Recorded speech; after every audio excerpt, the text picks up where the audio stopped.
Hello folks, Everchanger here, and welcome back to more Pokemon Yellow. Last time we conquered the area of Route 3 and we got here to the entrance of Mount Moon. I don't want to waste any time. This time we are heading inside the cave, and wow, that is red. Holy cow, it's like maroon.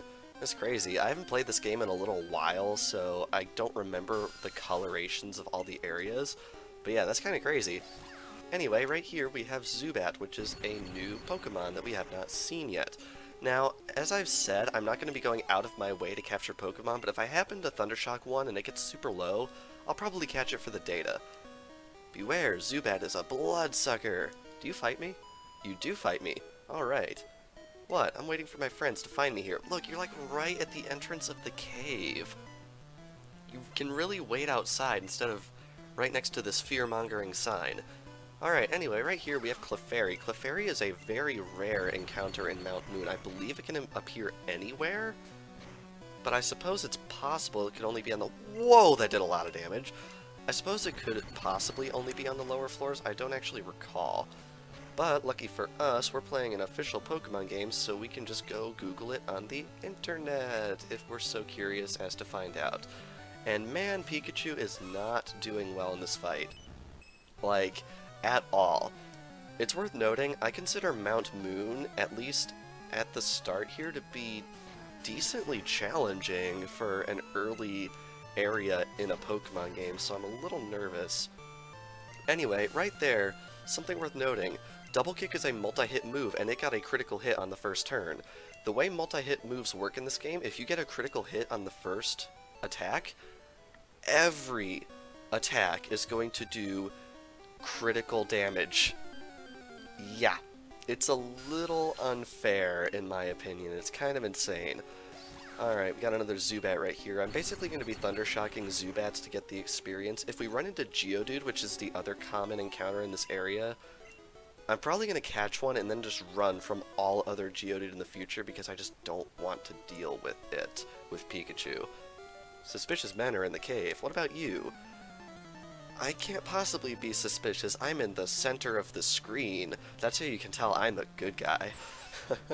Alright, he sent out Weedle, which makes me nervous immediately because of Poison Sting, which we got rapidly acquainted with last episode, which I wasn't too terribly happy about. Let me guess. Okay, no, we actually did not get poisoned, which I'm impressed about. I was really afraid we were going to get poisoned, but it looks like we were able to avoid it. And Pikachu gets level 16, which is really nice.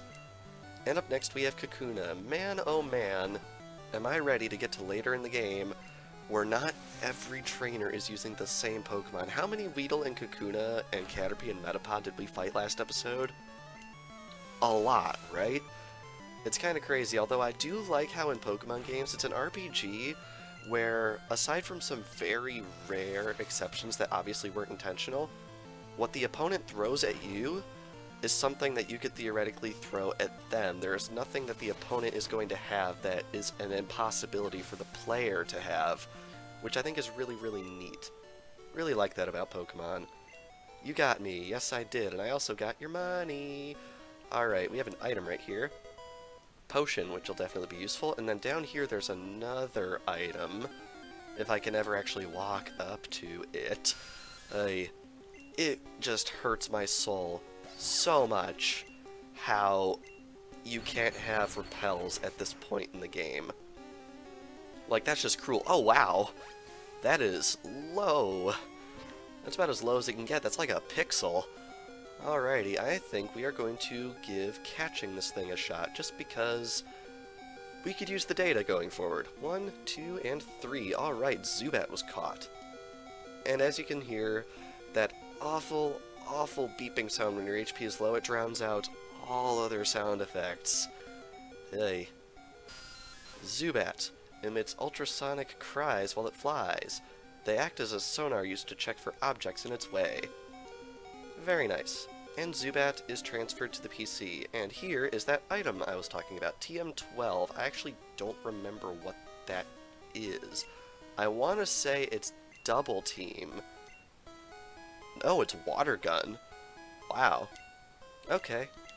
Yeah, as you can see, you actually have to attempt to use the TM before actually figuring out what it is unless an NPC tells you. Anyway, since we're right here by the entrance and we're going to be delving deeper into the cave pretty much immediately from here on out, I am going to go and heal. Alrighty, we are back in the cave. Pikachu remains at the front of our party because honestly Nidoran won't do a whole lot better when dealing with the enemies that appear inside this cave. I should point out, I feel like taking on this cave while only dedicatedly training 2 Pokemon makes me a little bit nervous because there are quite a few trainers in here that have more than 2 Pokemon that make me really, really scared for what we're going to be coming up against, so hopefully things will go well. Anyway, right through here is a little bit of an optional detour you can take in Mount Moon. I have maps in front of me, so hopefully I won't get too terribly lost, but there are quite a few branching paths that go off the main one that lead to the exit, but I'm going to be taking them just because there's usually going to be items or something that we're going to want to check out there for one reason or another. Like right here. Right here we have our first instance of a Team Rocket member. We, Team Rocket, are Pokemon gangsters. Yes indeed, and unfortunately, unlike in Pokemon Gold and Silver, they don't have their own special battle theme, which makes me really disappointed because I really, really like the battle theme that Team Rocket members have in Pokemon Gold and Silver. I think it's really great. Alright, looks like Sandslash is probably not packing a Ground-type move, otherwise it probably would have used it right there. In fact, I believe the way the AI works, it's pretty much guaranteed to use that type of move if it is capable of doing so. So yeah, it looks like it's only packing Scratch, and if it can just not critical me too many more times, I think we'll probably be okay. At least I hope we will be. Up next is Rattata. I am going to switch over to Nidoran. Now it's worth noting, the game gives me an option to switch after every knockout. You are actually allowed to turn that off in the options if you change battle style to set.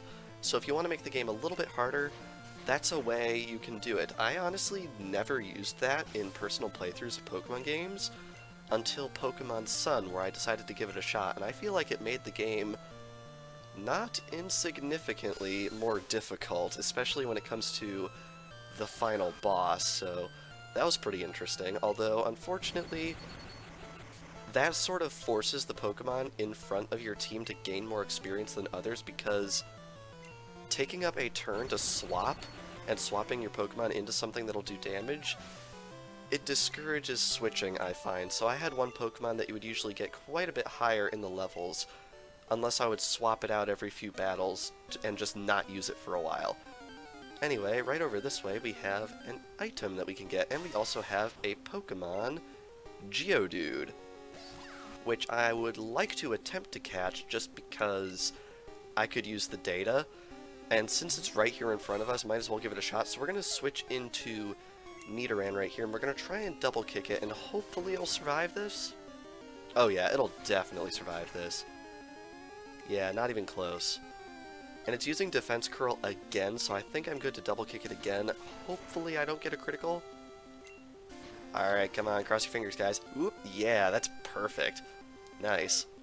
Alrighty, it looks like it's just spamming Defense Curls, so let's head into our items and throw another Pokeball at it. Alright. 1, 2, and 3. Geodude was caught. Very good. Add that to our Pokedex. Geodude. Commonly found near mountains, trails, etc. If you step on one by accident, it gets angry. As mentioned by that girl at the end of last episode. Alright, and right here we have HP up, which is a pretty good item. If you use that on your Pokemon, the amount of hit points it has will go up, which is really nice. I'm very familiar with how that is calculated, and oh my god. I just found a Clefairy. I was not counting on finding a Clefairy. Alright, we're going to try and catch this. I'm very familiar with how HP up recalculates your stats in later games. I'm not very familiar with how it works in this particular game. In Red, Blue, Yellow, Gold, Silver, and Crystal, an internal value called stat experience is used instead, and I'll be honest, I have no clue how it works. So if you want to get more information on that, I'm really not the person you want to ask. Alright, now let's see. Can we catch this thing? I'd really, really like to catch this thing. I'm nervous about quick attacking it again, you know? I'm gonna give it a shot. If I knock it out, I have no one to blame but myself. It's clearly got more than half. Okay, we're okay.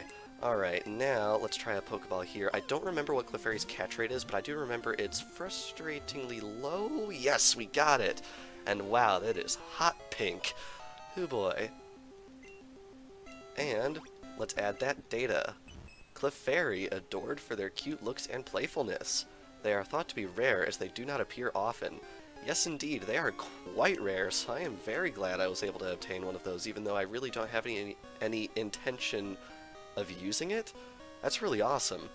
I'm pretty sure you can also encounter Paris in this cave. I don't remember if it's only in red and blue or anything like that, but I seem to recall that being a thing. Anyway, right here. What? Don't sneak up on me. Okay, buddy. I won't. In the future. I mean, we're not going to see him again, so I might as well make a promise like that, because it's obviously true.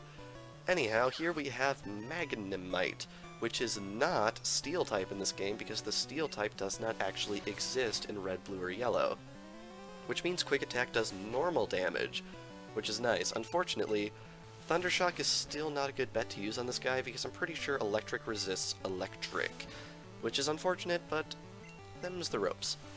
But 3 Quick Attacks later, and down goes Magnemite with very little issue, which I very appreciate. And Pikachu grows to level 17, which is awesome. Alright, up next is Voltorb. I think I'm going to switch over to Nidoran for this one. Worth noting, I believe Voltorb and its evolution, Electrode, are the 100% fastest Pokemon in red, blue, and yellow. I believe that's the case. If it's not the case, then I think that the only Pokemon that outpace them are like legendary or near as a hair legendary, so yeah, these guys pretty speedy. You're gonna want to watch out for them. And Nidoran gets level 16, which is awesome, and we defeated the Super Nerd. My Pokemon won't do. Oh wow, Nidoran's evolving already? I mean, I'll take it. Wow. Awesome. And with that, Nidoran has evolved into Nidorino. I think we're setting like a record for this episode. We've encountered like 4 brand new Pokemon. Anyway, for people who are not intimately familiar with how this works, when a Pokemon evolves, its stats are going to go up, and maybe its type will even change. That's pretty much the only things that'll actually change in red, blue, and yellow. In future games, abilities could also change, which is really, really cool. But we're not having any of that right now because abilities are not in this game. Anyway, right there we have a potion, and I believe if we wrap around this way, we have a rare candy, which is a really good item that allows your Pokemon to go up a level with 0 effort, which is really nice. Go through this cave to get to Cerulean City. You bet, guy. You bet. That is where we are going indeed, because as you might imagine, Cerulean City also houses a Pokemon gym, and considering the goals outlined for us in this game, we're going to want to go check that out as soon as possible. Alright, and we were able to one-shot that Caterpie with a critical. Now, that evolution right there brings up something that I feel like people ought to know if you are not familiar with the way Pokemon Yellow works already. Our Pikachu is special. As many of you are probably aware, Pikachu evolves into Raichu. However, the Pikachu in Pokemon Yellow will not, under any circumstances, evolve while it is in this game. The only way to evolve this Pikachu is to trade it out of Pokemon Yellow, evolve it, and then trade it back. That is the only way to get this Pikachu evolved in this particular game. And since we're not going to be trading in this game, in this Let's Play at least, as you can imagine, that evolution is off the table. Now that actually brings me to a really funny story about not evolving certain Pokemon. The Eevee that you start with in Pokemon XD, in my first playthrough of Pokemon XD, I never evolved it, and I used it all the way through to the end of the game, which, as you might imagine, isn't the smartest thing to do. I realize now that that probably wasn't the best idea, but I don't know, I just thought it was cool to just let Eevee be the way it was throughout the game. Anyway, you might notice I am backtracking a little bit. That is because I actually want to go back and heal, because we're still decently close to the entrance of this place, and we've combed most of this floor already. So I'd really like to just go and heal, so I'm going to do that real quick. Alrighty, we're just about back to where I was, and of course, wild Pokemon, the ever-present constant in the Pokemon universe, at least until you get repels. I'm really glad how in Fire Red and Leaf Green they made it so you could buy repels in Pewter City on your first visit, because man oh man, this is starting to get a little bit annoying. Anyway, I think right about here seems good. We are going to be ending things off. So, this past episode of Pokemon Yellow, we began our conquest of Mount Moon, and we also captured the very elusive Clefairy, and also we had an evolution on our team in the form of Nidorino, which is really, really cool. And next time on Pokemon Yellow, we are going to be continuing on through Mount Moon and hopefully finishing it up? I'm not sure. There are some tough fights ahead of us. I feel like this whole outro screwing up thing is going to be like a running gag on this series at this point. So anyway, that is what we are going to be doing. So without further ado, thank you all for watching, and I will see you guys next time. ニドリーの毒針ポケモン。高さ 0.9 メートル。重さ 19.5 キログラム。怒りやすい性格。発達した角を振り回してダイヤモンドも串刺しにする。